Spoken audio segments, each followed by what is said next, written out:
Hello everyone, welcome back to the channel BSc tutorials. पिछले lecture में हमने अपना topic constants, type of constants and degree of freedom वाला topic complete कर लिया था और आज हम स्टार्ट करने वाले हैं अपना topic that is generalised coordinates. Very very important topic है। कंपल्सरी क्वेश्चन में इसके ऊपर 2 मार्क का क्वेश्चन आ सकता है। सबसे पहले हम देखते हैं कार्टेशियन कोऑर्डिनेट्स क्या होते हैं। Okay, Cartesian coordinates.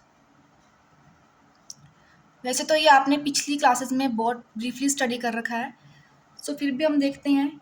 सपोज हमारे पास एक प्लेन है दैट इज एक्स वाई, ये x axis and this one is y axis.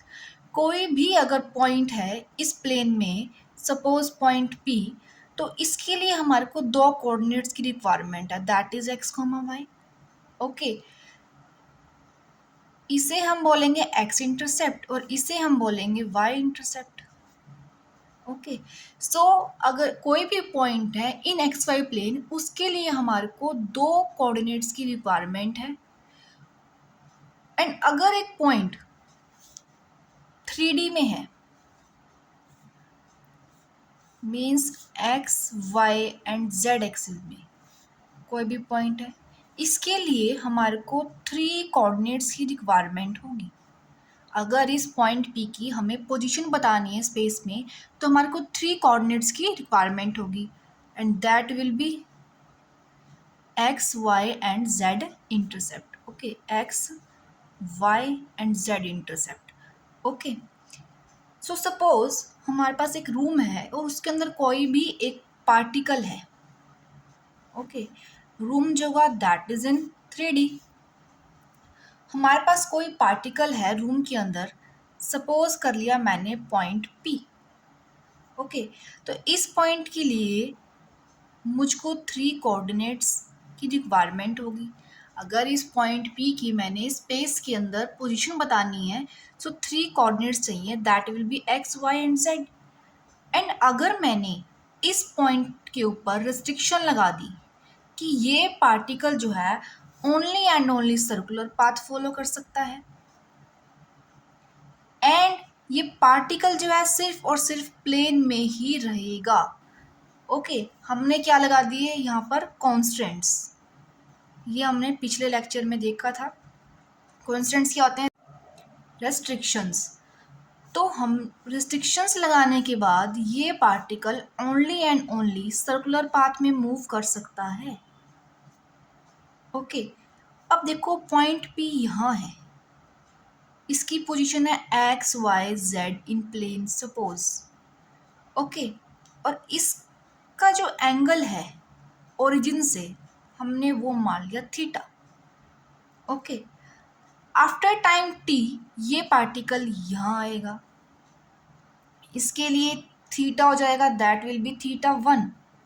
Theta change हो गया।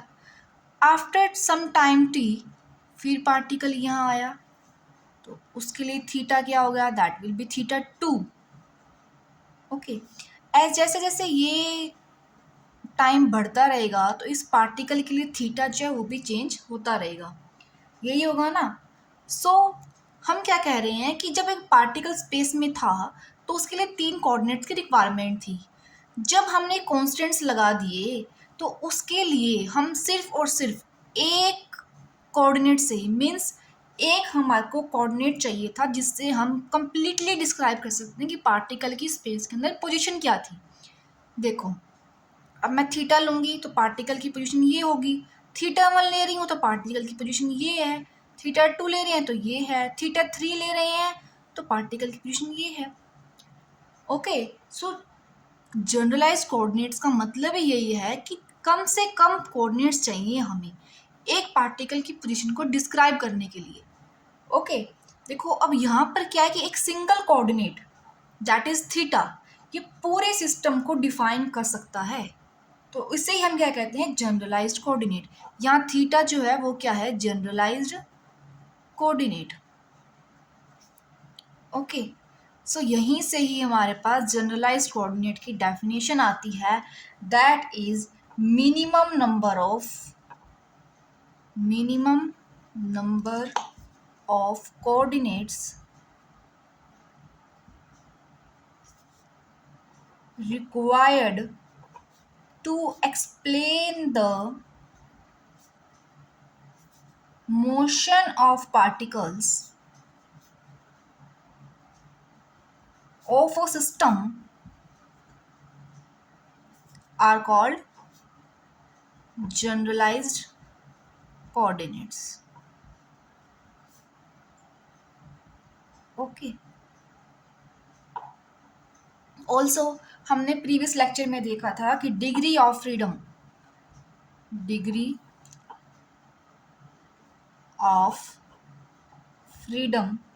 that are equals to number of generalized coordinates that are equals to number of generalized coordinates and that's equal to 3n minus k where n is the number of particles and a are the number of constants imposed. यही था ना. सो यहाँ पर क्या है कि हमारे पास जो पार्टिकल है वो क्या है, एक है. ओके और जो हमने कॉन्स्टेंट्स इम्पोज करी हैं वो कितनी थी, दो, कि वो सर्कुलर प्लेन में होगा और सॉरी सर्कुलर पाथ फॉलो करेगा एंड वो एक प्लेन में ही मूव कर सकता है. सो यहाँ कॉन्स्टेंट्स क्या थी, दो, एंड नंबर ऑफ पार्टिकल्स क्या थे, 1. So degree of freedom comes out to be 1 और number of generalised coordinates comes out to be 1.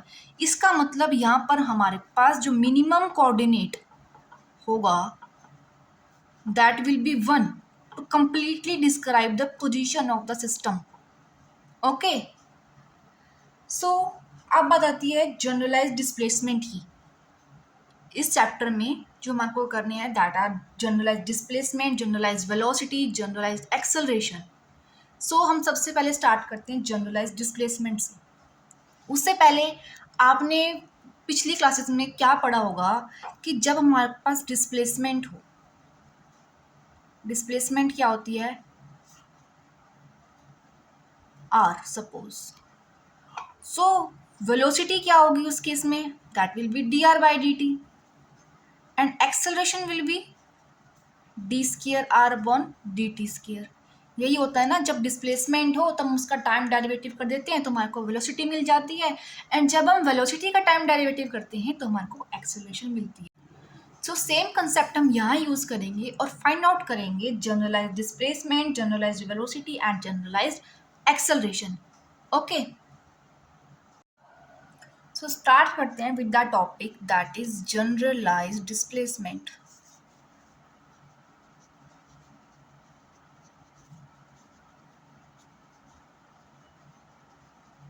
Okay so हमने एक सिस्टम मान लिया जिसके अंदर कितने पार्टिकल्स हैं, n. एक n पार्टिकल सिस्टम माना है हमने और हमने कोई भी एक ith पार्टिकल ले लिया आर्बिट्रेरी, जिसकी जनरलाइज्ड पोजीशन को हम कैसे लिख सकते हैं, generalised position of ith particle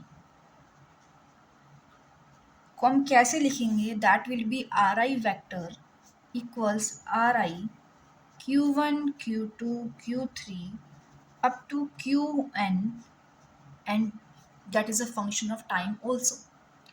क्यों, देखो हमने पीछे एक पार्टिकल लिया था इन स्पेस एंड जिसके ऊपर हमने कॉन्स्टेंट्स इम्पोज करी थी दैट आर कि पार्टिकल जो होगा ऑलवेज सर्कुलर पाथ में मूव करेगा एंड वो सिर्फ सेम प्लेन में ही मूव करेगा.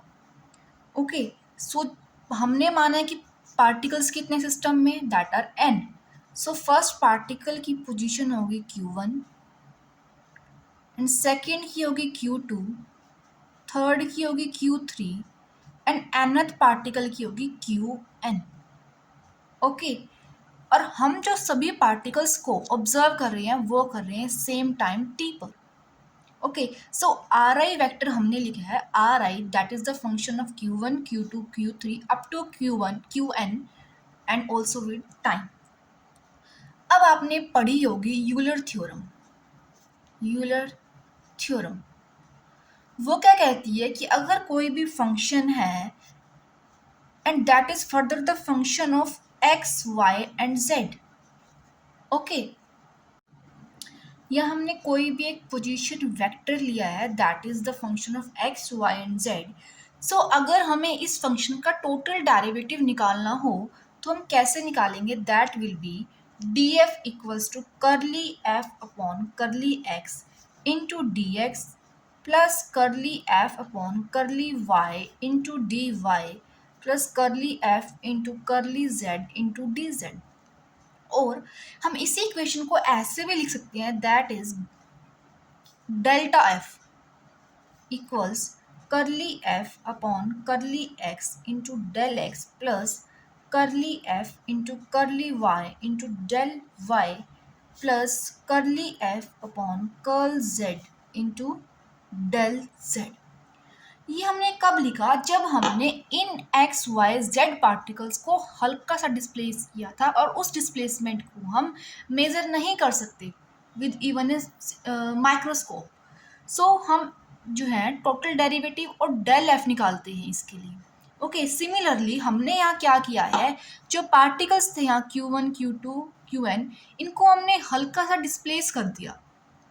ओके, सो अब हम निकालने वाले हैं डेल आर आई इस इक्वेशन को लेकर। ठीक है, तो डेल आर आई की वैल्यू क्या होगी? That will be curly r i vector upon curly q one del q one plus curly r i vector upon curly q two del r two plus curly r i vector upon curly q three del r three, sorry del q two del q three up to so on and curly ri vector upon curly qn del qn plus curly ri vector upon curly t into del t।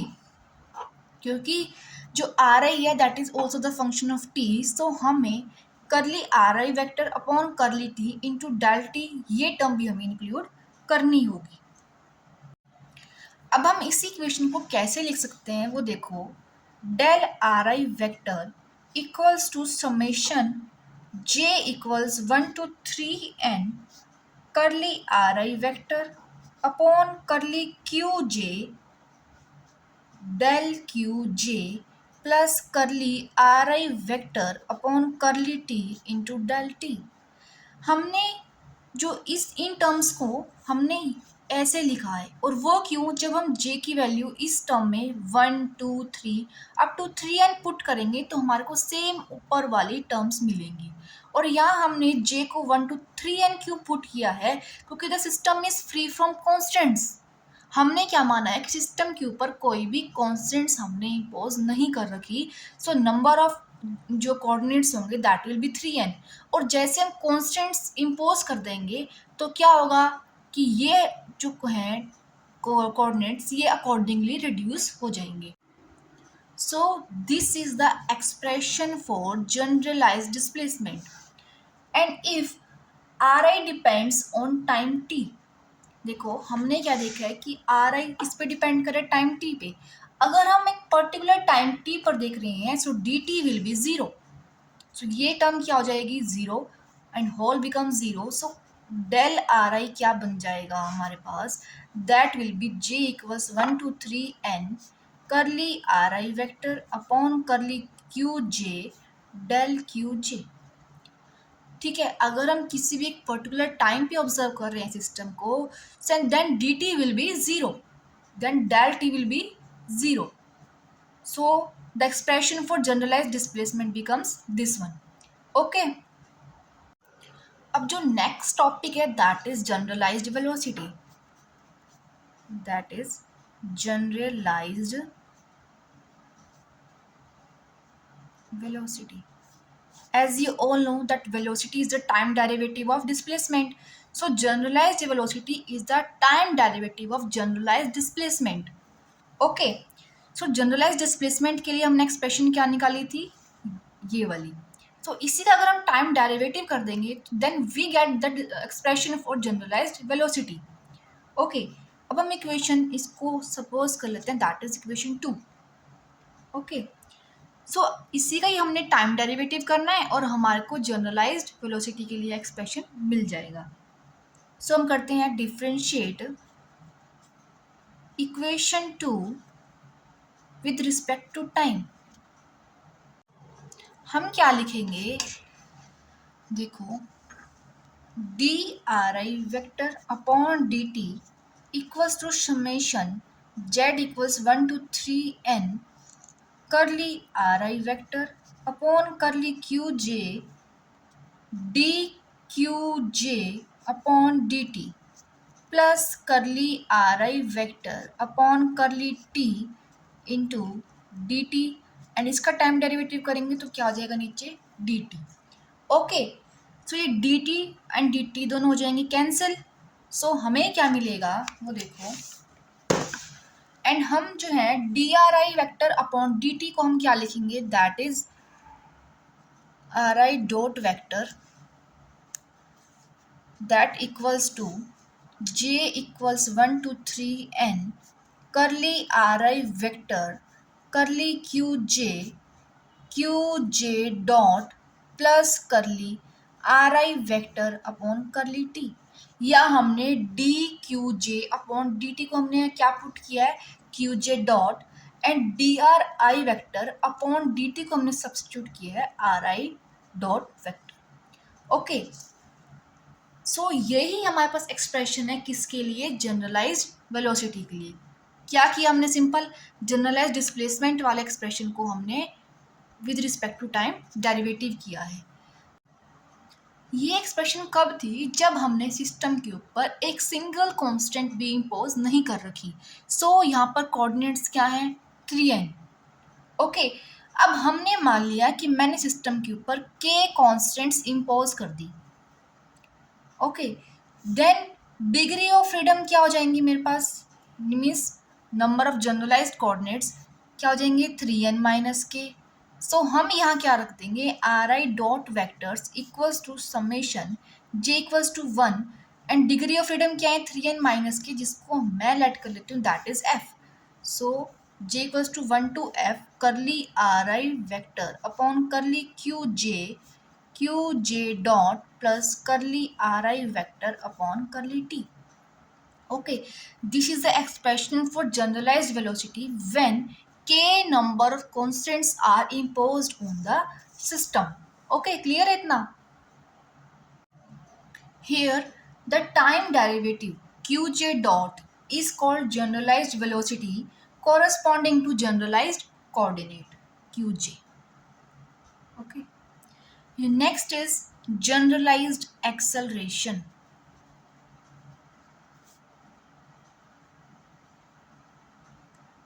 ठीक है, अब acceleration क्या होता है, that is the time derivative of velocity. So generalised acceleration is the time derivative of generalised velocity. अब देखो हमने r i dot vector की वैल्यू क्या निकाल लिया, that is j equals 1 to 3n curly r i vector upon curly q j dot plus curly r i vector upon curly T.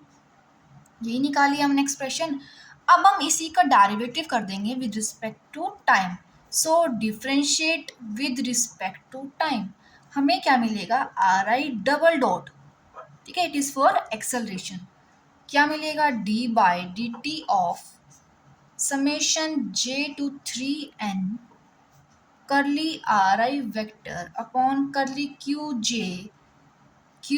J dot plus curly r i vector upon curly T. यहाँ तो हमने कुछ किया ही नहीं। अब हम करेंगे derivative इसका, ठीक है। देखो यहाँ हम यूज करेंगे डेरिवेटिव का formula, that is derivative of u into v. Okay, क्या होता है derivative of u into v, क्या करते हैं हम, d by d t of u v as it is plus d by d t of d by d t of v u as it is. So हमने यही formula यहाँ use करना है। सो हमें क्या मिलेगा, r i double dot vectors equals to j equals 1 to 3n d by d t of curly ri vector upon curly qj into qj dot as it is plus summation of j equals 1 to 3n curly ri vector upon curly qj double dot plus d by dt of curly ri vector upon curly t। Simple. देखो अब इसका derivative हम करेंगे, वो क्या होगा, r i dot vector equals to j to 1 to 3n। यहाँ आ जाएगा curly r i dot vector, okay, upon curly q j into q j dot plus summation j equal to 1 to 3n curly r i vector upon curly q j double dot, okay, plus curly r i dot vector upon curly T. Clear है यहाँ तक। अब next देखो, अब हम क्या करेंगे, r i vector जो है ना, ये आर आई डॉट वेक्टर और ये आर आई डॉट वेक्टर, यहाँ हम वैल्यू पुट कर देंगे ये वाली दोनों में, ओके। सो हमें क्या मिलेगा वो देखो, r i double dot vectors equals to J1 to 3n करली अपॉन करली क्यू जे। अब हम वैल्यू पुट कर रहे हैं आर आई डॉट वैक्टर की, that is summation J1 to 3n। यहाँ हम J ना लेकर ना कोई एक अल्फ़ाबेट दूसरा ले लेंगे, that is K, okay. So curly r i vector upon curly q k dot plus curly r i vector upon curly t plus summation J equals 1 to 3n curly r i vector upon curly q j double dot. यहाँ भी हम same करेंगे, r i dot vector की value put करेंगे। So हमें क्या मिलेगा देखो आगे, प्लस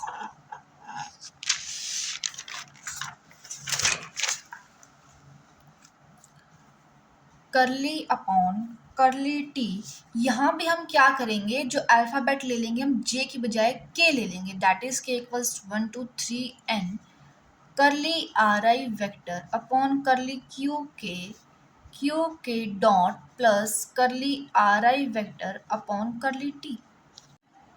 अब जो हम सिंपल ब्रैकेट जो है वो ओपन करेंगे, तो हमें क्या मिलेगा, r i double dot vector equals to curly j equal 1 to 3n करली के equal 1 to 3n curly square r i vector upon curly q k into Q k dot Q j dot plus summation J equal 1 to 3n curly square r i vector upon curly q जे करली t into q j dot plus summation J equal 1 to 3n curly r i vector upon curly q j into q j double dot plus summation K equal 1 to 3n curly square r i vector upon curly q के करली t into Q k dot plus करली square r i vector upon curly T square, okay. अब हम क्या देख रहे हैं कि ये टर्म एंड ये टर्म दोनों सेम है, बट डिफरेंस क्या है, यहाँ J है यहाँ K है, यहाँ समेशन J इक्वल 1 है, यहाँ समेशन K इक्वल 1 है। बट ये जो थी ना, हमने J और K ये हमने खुद से सपोज किए थे, बट ये दोनों टर्म्स जो है वो सेम है। सो हम क्या लिख सकते हैं, that is r i double dot vector equals to summation J equal 1 to 3n curly r i vector upon curly q j into q j double dot plus summation J equal 1 to 3n summation K equal 1 to 3n curly square r i vector into curly Q